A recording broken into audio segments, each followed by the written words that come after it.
ಹಿಂದುಳಿದ ವರ್ಗದವರಾಗಿ ರಾಜಕೀಯ ಮಾಡೋದು ತುಂಬ ಕಷ್ಟ. ನಾನು ರಾಜಕೀಯಕ್ಕೆ ಬಂದ ಮೇಲೆ ಇದೆಲ್ಲ ಅರ್ಥವಾಗ್ತಾ ಇದೆ. ಮೈಸೂರಿನಲ್ಲಿ ಮನದಾಳದ ನೋವನ್ನು ಹೇಳಿಕೊಂಡಿದ್ದಾರೆ ಸಂಸದ ಯದುವೀರ್ ದತ್ತ ಒಡೆಯರ್. ಹೌದು, ರಾಜವಂಶಸ್ಥನಾಗಿ ರಾಜಕೀಯಕ್ಕೆ ಪ್ರವೇಶ ಮಾಡಿ ಮೊದಲ ಪ್ರಯತ್ನದಲ್ಲಿ ಯಶಸ್ಸನ್ನು ಕಂಡಂಥ ಮೈಸೂರಿನ ಒಡೆಯರ ಕುಟುಂಬದ ಯದುವೀರ್ ದತ್ ಹೇಳಿಕೊಳ್ಳುವ ಮಾತಿದು. ಹೇಳ್ತಾ ಇದ್ದಾರೆ, ಹಿಂದುಳಿದ ವರ್ಗದವರೆಲ್ಲರೂ ಕೂಡ ಒಗ್ಗಟ್ಟಾಗಬೇಕು. ಆಗ ನಾವೇ ಇಡೀ ರಾಜ್ಯದಲ್ಲಿ ಬಹುಸಂಖ್ಯಾತರಾಗ್ತೀವಿ ಅಂತ ಹೇಳಿದ್ದಾರೆ. ಹಿಂದುಳಿದ ವರ್ಗದ ಸಣ್ಣ ಸಣ್ಣ ಸಮುದಾಯಗಳು ವಿಂಗಡಣೆ ಆಗಿದ್ದಾವೆ, ಅವೆಲ್ಲವೂ ಕೂಡ ಒಗ್ಗೂಡಬೇಕು ಅಂತ ಹೇಳಿದ್ದಾರೆ ಯದುವೀರ್ ದತ್ತ ಒಡೆಯರ್.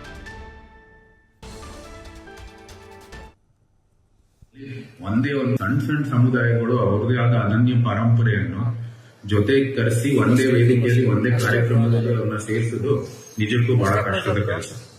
ಆ ಕೆಲಸದಲ್ಲೂ ಸಹ ಯಶಸ್ವಿಯಾಗಿರುವಂತದ್ದು ರಘು ಅವ್ರಿಗೆ ನಾನು ಅಭಿನಂದನೆಗಳನ್ನು ಹೇಳಲಿಕ್ಕೆ ಇಷ್ಟಪಡ್ತೀನಿ. ಅದರ್ ಬ್ಯಾಕ್ವರ್ಡ್ ಕ್ಲಾಸ್ ಅಂತ ಏನ್ ಹೇಳ್ತಾರೆ, OBC, ಅದು ರಾಜಕೀಯವಾಗಿ ನಮಗೆ ಗೊತ್ತಾಯ್ತು. ನಾನು ಆ ವರ್ಗಕ್ಕೆ ಸೇರಿರೋನು, ಎಷ್ಟು ಕಷ್ಟ ಅಂತ ಆ ಒಂದು ವರ್ಗದಲ್ಲಿ ನಾವು ಕೆಲಸ ಮಾಡೋದು ಅಂತ ಈ ರಾಜಕೀಯ ಕ್ಷೇತ್ರದಲ್ಲೇ ಗೊತ್ತಾಯ್ತು. ಸುಮಾರು 102 ಸಬ್ಕಾಸ್ಟ್ ಇದೆ ನಮ್ಮ OBC ಕರ್ನಾಟಕದಲ್ಲೇ. 200ಗಿಂತ ಹೆಚ್ಚು ಸಬ್ಕಾಸ್ಟ್ಗಳು, ಅಂದ್ರೆ ಬೇರೆ ಬೇರೆ ಸಮುದಾಯಗಳು OBCಗೆ ಸೇರಿರುವಂತದ್ದು. ಅದರಲ್ಲಿ ಯಾರು ಬೇರೆ ಬೇರೆ ಕ್ಲಾಸ್ಗಳಿದಾವೆ, ಅದು ನಿಜಕ್ಕೂ ನೀವು ಒಳಗೆ ಹೋದ್ರೆ ಅದು ಆಚೆ ಬರೋಗಿಲ್ಲ. ಆ ರೀತಿಯ ಒಂದು ವರ್ಗ ನಮ್ಮ OBC ವರ್ಗ. ಅದೇ ಒಳಗಡೆ ಇನ್ನೂ ಚಿಕ್ಕವರಿದೆ, ಅದು ಏನು ಹೋಗೋ ಅವಶ್ಯಕತೆ ಇಲ್ಲವೇ ಇಲ್ಲ.